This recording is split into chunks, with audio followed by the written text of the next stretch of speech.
But to get on with downward dog, one of the things I most frequently do is to first teach how to breathe. And the idea of this breathing method is and I've already talked about it a little bit, but I'll go over it again, is to feel your entire upper body as well as your arms, shoulders, feel all of that lengthening upwards while sitting. Now in this case, because I'm sitting on my butt, you can sit on a chair, you can sit cross-legged.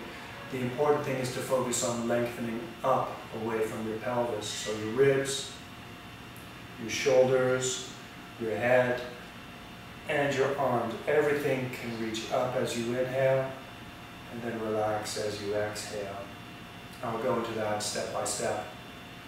Now when you're doing downward dog, your hands will be on the floor. So instead of your hands reaching up away from your pelvis, and in order for your hands to reach up away from your pelvis, everything in between lengthens.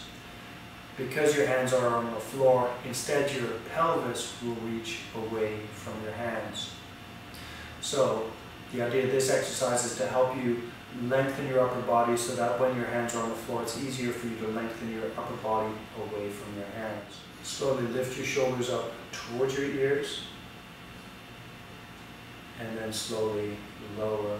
Notice how smoothly I'm doing it rather than sudden. Slowly lift. If you like, you can lift your eyebrows and lower. So even do your eyebrows in sync with your shoulders. Slowly lift.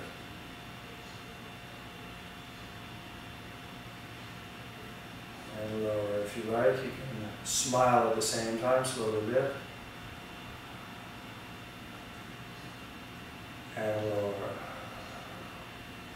Now being serious for a moment, lifting your shoulders with your arms up is a little bit more difficult. So let's try that. Keep your elbows slightly bent. Again, push your head back, lift your chest, shoulders up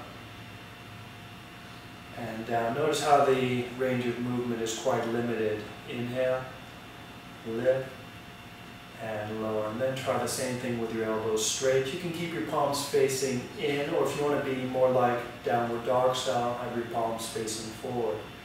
Lift up and lower. Notice my shoulders are moving towards my ears and away. You could also think of this as your ears moving towards your shoulders even though they aren't moving.